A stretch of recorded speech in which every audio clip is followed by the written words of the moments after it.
প্রচুর মানুষ এখানে সউদ্যোগে আসতেছে। কারণটা প্রশ্ন হচ্ছে করতে চাই, আপনারা কি বাংলাদেশের সেখানে যে ডিম নিয়ে বর্তমান গিয়েছিলেন? অবস্থা, এই অবস্থায় আমরা প্রবাসী বলেন আর দেশের কেউ তো শান্তিতে নাই। আপনারা যারা ছিলেন তারা তো ছিলেনই আওয়ামী লীগের কর্মী, আরো লোকজন জড়ো হচ্ছিল সেখানে, যোগদান করছিল। আপনাকে কি বাইরের মানুষ নাকি আওয়ামী লীগের, মানে তারা কি সাধারণ বাংলাদেশী? না, আমি একেবারেই অ্যাবসলিউটলি আপনাকে অনেস্টলি স্পিকিং, এইখানে আওয়ামী লীগের লোক বলতে আওয়ামী লীগ তো আছেই। আপনি কালকে দেখবেন সাধারণ প্রবাসী, আমরা যারা প্রবাসী এখানে দল করে না বা দলের সাথে মিনিমাম একটা সম্পর্ক বা দলের প্রতি মিনিমাম একটা সিম্পাথি আছে, সমর্থন আছে, আওয়ামী লীগের প্রতি তাদের একটা দরদ আছে, এরকম লোক অজস্র মানুষ নিজেই ইচ্ছায় কাজকাম বাদ দিয়ে কালকের মিটিং এ আজকে এখানে উপস্থিত হয়েছে। আমরা যতটুকু সম্ভব যোগাযোগ করছি, কমিউনিকেশন করছি, প্রচুর মানুষ এখানে সউদ্যোগে আসতেছে। কারণটা হচ্ছে করতে চাই, আপনারা কি বাংলাদেশের সেখানে যে ডিম নিয়ে বর্তমান গিয়েছিলেন? অবস্থা, এই অবস্থায় আমরা প্রবাসী বলেন আর দেশের কেউ তো শান্তিতে নাই। চাঁদাবাজরা, একজন প্রবাসী ইউরোপ প্রবাসী মনে করে চাঁদাবাজরা গিয়া এই বাড়ি আওয়ামী লীগের সমর্থক আছে, যায় এনে টাকা চাচ্ছে, হয়রানি করতেছে, বাড়িঘর দখল করতেছে, জমি দখল করতেছে, কারো দোকান আছে সেটা দখল করতেছে। আমার বাসায়, আমার ঘরে আমার লোকজন শান্তিতে নেই, আমার বাড়িঘর ছাইরা অন্যত্র ঘুমাইতে হচ্ছে, তাদেরকে হুমকি ধমকি দেওয়া হচ্ছে, আমরা এখানে অ্যাক্টিভিটিস করি কেন? তো এরকম প্রবাসীরা তো ভুক্তভোগী। আবার প্রবাসীরাই হলো বাংলাদেশের অর্থনীতির যে দুইটা মেন শক্তি, তার একটা। আমরা তো পরবর্তীতে আরো ব্যাপক আন্দোলনে যাব। তো এখানে আপনাকে আমি ইনশিওর করতে চাই, আওয়ামী লীগ সহ স্বাধীনতার পক্ষের, মুক্তিযুদ্ধের পক্ষের এবং বর্তমান এই সুদী ইউনুস গঙ্গের দ্বারা মনে করেন যারা অতিষ্ঠ, যারা অশান্তিতে আছে, সমস্ত মানুষ নিজে ইচ্ছায় সউদ্যোগে আইসা যোগ দিচ্ছে। জি, যারা আপনি বলছিলেন যে এয়ারপোর্টে তো অনেকে ধরেন একটা প্লেন যখন আসে তখন অসংখ্য যাত্রী থাকে, তাদের আত্মীয় স্বজন তাদেরকে রিসিভ করতে গেছে, তারাও কি আপনাদের সঙ্গে যোগ দিয়েছিলেন? তারাও এটার সাথে একরকম আনন্দ উৎসব, মানে তারাও এটা এক উৎসব হিসাবে নিচ্ছে। ইউনুস চাইছে, শুধু ইউনুস চাইছে, শুধু হ্যারে কেউ সরকার কয় না, হ্যারে শুধু ইউনুস কয়। বুঝতে পেরেছি। কায়কোবাদ আকবর, আপনি বোধহয় কোনো প্রশ্ন, আমি কালকের কর্মসূচি নিয়ে আপনার সঙ্গে কথা বলবো, কিন্তু কায়কোবাদ আপনি বোধহয় কোনো প্রশ্ন করেছিলেন। না, আমি প্রশ্ন করছিলাম যে আমরা দেখতে পাচ্ছি যে ডক্টর ইউনুস যেখানে যাচ্ছেন সেখানে সবাই ডিম নিয়ে হামলা করছে, একটা মানে ডিম মারার প্রচলন শুরু হয়ে গেছে। তো আপনাদের রোমে এই ধরনের কোনো কর্মকাণ্ড আপনারা ঘটাতে পেরেছেন কিনা বা ঘটনার কোনো সম্ভাবনা আছে কিনা? একেবারে যদি বলতে হয় এখন বলতে পারি, কারণ এয়ারপোর্টের কর্মসূচি আজকের জন্য শেষ হয়ে গেছে। টিমের প্রস্তুতি ছিল, সিরাজুতার প্রস্তুতি ছিল, কিন্তু আমরা অবস্থানটা মানে যে বিক্ষোভটা আপনারা দেখছেন, এই বিক্ষোভটাকে সাস্টেন করার জন্য আমরা অন্য কোনো হয়ে যাই, কারণ যেহেতু একটু ডিস্টেন্স ছিল আর আমাদের সামনে ছিল সকল প্রশাসনের মানুষ, 3-4 ক্যাটাগরির নিরাপত্তা, যেমন কমান্ডো ছিল, প্যারামিলিটারি ছিল, পুলিশ ছিল, এরপরে সিভিলিয়ান ছিল, সিভিল পুলিশ যাদেরকে আমরা বলি এখানকার ভাষায়, এরকম বিভিন্ন স্তরের নিরাপত্তা ছিল। বিদায় আমরা এমন একটা ঘটনা যেহেতু খুব একটা ধারে কাছে, তবে এইটুকু আপনাকে বলি, আমরা আমাদের নেতাকর্মীরা স্পষ্ট ইউনুসকে দেখছে, সে এই যেভাবে তাকায় গাড় ঘুরে দেখতে দেখতে শুনতে শুনতে যাচ্ছে যে তাকে গালি দিচ্ছে, যায় গাড়িতে উঠছে সে। জি, কায়কোবাদ, এমনিতে আপনি তো সাধারণ প্রবাসীদের সঙ্গে কথা বলেন। ও সরি, কায়কোবাদ যে জিনিসটা জানতে চাইছে, আজকে থেকে বিদায় হওয়ার আগ পর্যন্ত রোম শহরের যে কোনো মহল্লায়, পাড়ায়, রেস্টুরেন্টে, বারে যেখানে পাবো আমরা সেই চেষ্টা অব্যাহত থাকবে আমাদের। সেক্ষেত্রে আপনার আইন শৃঙ্খলা বাহিনীর কোনো ধাওয়া পাল্টা ধাওয়ার মধ্যে পড়বে ইনশাআল্লাহ, এটা আমরা জানি। আচ্ছা, কোনো সমস্যা। এমনিতে সাধারণ প্রবাসীরা, সাধারণ ইটালিয়ান মানে ইটালিয়ান বাংলাদেশিরা কি বলছে, তারা ডক্টর মোহাম্মদ ইউনুস নিয়ে কি ভাবেন, তাদের মনোভাব কি?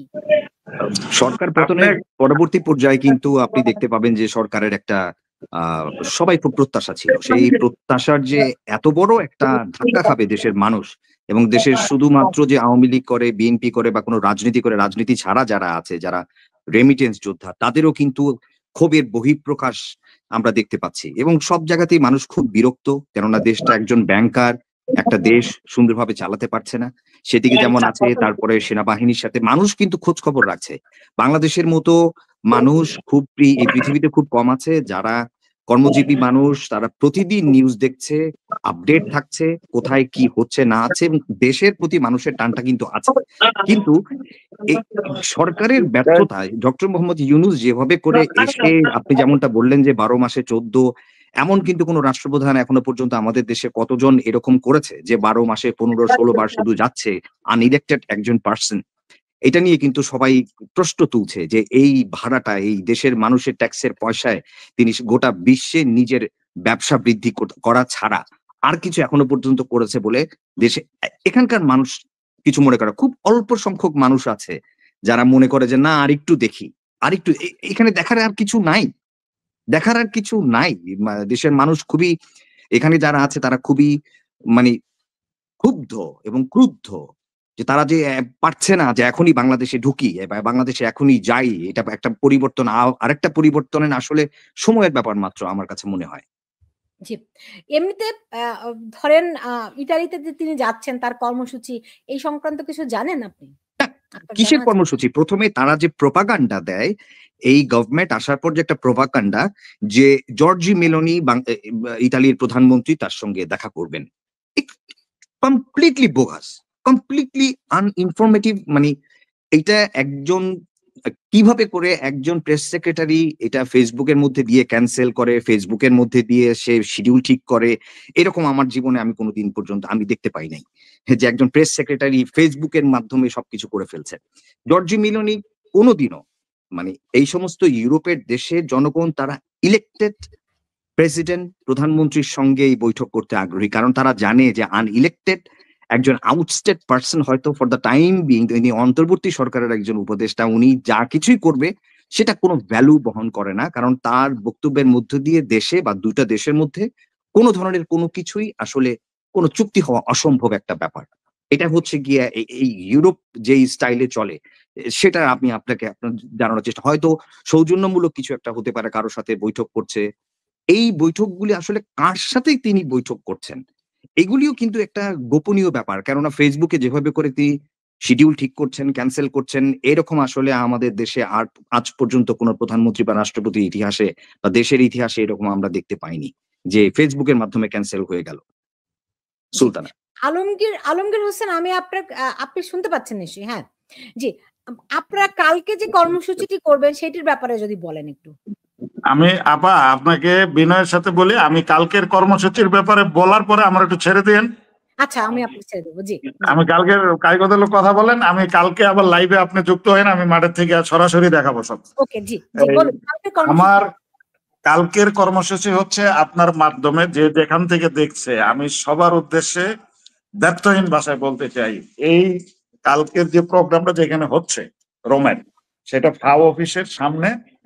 সেই অফিসে হয়তো বিদেশি আরো অনেক, এটা তো যেহেতু ইন্টারন্যাশনাল জাতিসংঘের সদর দপ্তর, এখানে তো সবসময় দেশে বিদেশি প্রচুর মানুষ আসা যাওয়া করে।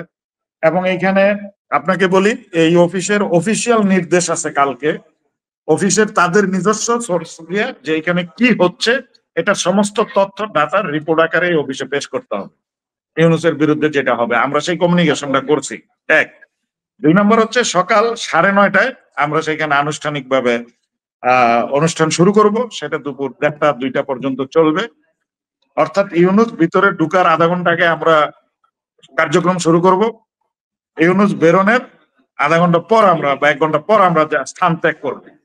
এখন যদি কালকে ধরেন, আমরা তো সকালের সেশনেও হবে এই কর্মসূচির অনুযায়ী তার কাছ থেকে প্রশাসনের পারমিশন নিয়েছি। এখন যদি কোনো কারণে কালকে এই শিডিউল চেঞ্জ করে হতে পারে, আমি জানি না, তবে সম্ভাবনা নাই। আমরা সকাল থেকে দুপুরে দেশি বিদেশি বিভিন্ন আন্তর্জাতিক মানবাধিকার সংস্থার কিছু প্রতিনিধি প্লাস আপনার মিডিয়া সবাই থাকবে।